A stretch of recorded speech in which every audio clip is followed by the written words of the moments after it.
Hi everyone, it's Christina. I know it's been a while, but today we're talking all about toothpaste. There's so many different types out there, and I know it can get really confusing. So in this video, I'm going to break it down, make it easy for you guys. I'll explain what you should be looking for in a toothpaste, which ingredients matter, and whether you should actually be spending that extra money to get a good one.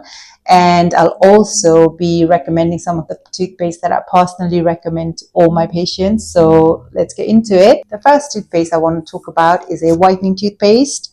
This is one of the most common ones. Just because you're spending that extra money on a whitening toothpaste, thinking it's going to make your teeth several shades whiter, you might actually be wasting your money. Whitening toothpaste, as you know, are generally more expensive than your regular toothpaste, but they don't actually work. What it mainly does, it helps remove those surface stains from things like tea, coffee, red wine, and smoking. So yes, it might make your teeth look a little brighter, but that is completely different from actually whitening the natural color of your teeth. And also I want you guys to know that some whitening toothpaste can be more abrasive because they use those polishing ingredients to help remove those surface stains. That doesn't mean all whitening toothpaste are bad for your teeth, but if you're using a slightly more abrasive toothpaste, and if you brush slightly more aggressively anyway, it might contribute to tooth wear over time. So personally, I wouldn't spend extra money on a whitening toothpaste just because it has whitening written all over it. Now, this brings me to the question that I get asked as a dental hygienist all the time, is that what toothpaste do you recommend? And my answer is always, it depends. I always tell my patients that toothpaste, think of it like it's a little bit like your face cream. You wouldn't recommend the same face cream to everybody because we all have different skin types and different concerns. I would say toothpaste is exactly the same. You should be choosing a toothpaste. It depends on what your mouth actually needs. Let's say, for example, if you're someone that have sensitive teeth, I would choose a toothpaste that's specifically designed for sensitivity. One of the favorite ones that I recommend to my patients is that Rapid Relief. Here's a little tip. Instead of just looking at the claims at the front, turn it around and look at all the active ingredients it has. So Sensodyne Rapid Relief, it has stannous fluoride, which helps you with tooth sensitivity while also providing fluoride protection against tooth decay. Now, if you don't have any sensitivity or any particular dental concerns, what toothpaste you should be using? I would say for most adults, a standard fluoride toothpaste, we're looking for about like 1350 to 1500 parts per million of fluoride. The one that I personally like and use is Oral-B Pro Expert, this one.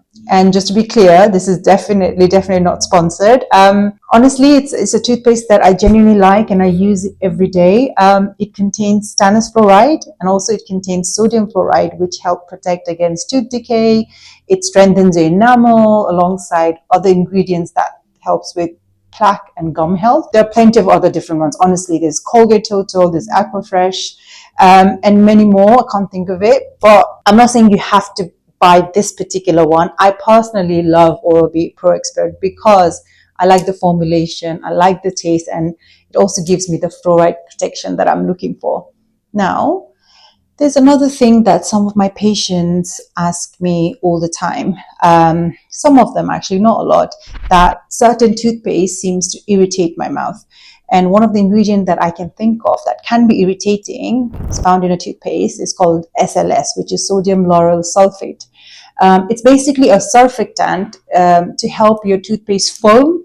Most people are completely fine with it, but if you find that certain toothpaste irritate your mouth, or if you suffer regularly with mouth ulcers, I would look for a toothpaste which is SLS free. One of my favorite ones that I often recommend to my patients is a Sensodyne Pro Enamel.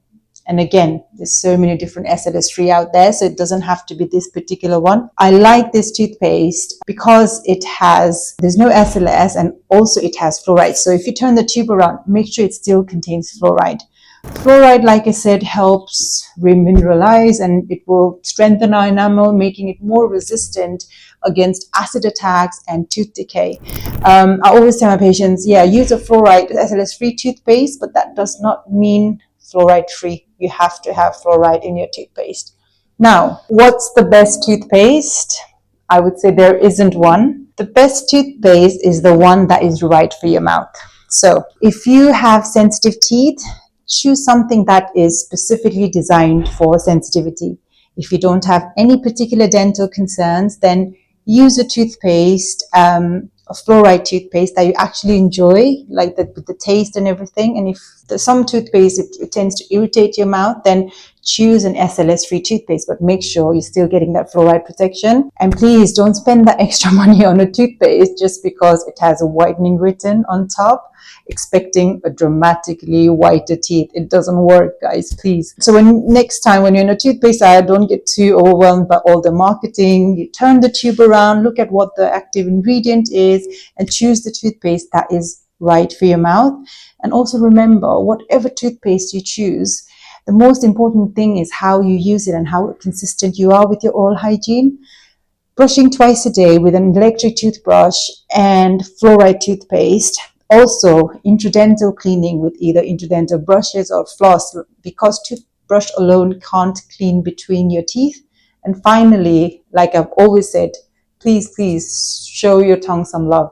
You need to be using a tongue scraper every single day. So keep it simple, stay consistent, and your teeth and gums will thank you.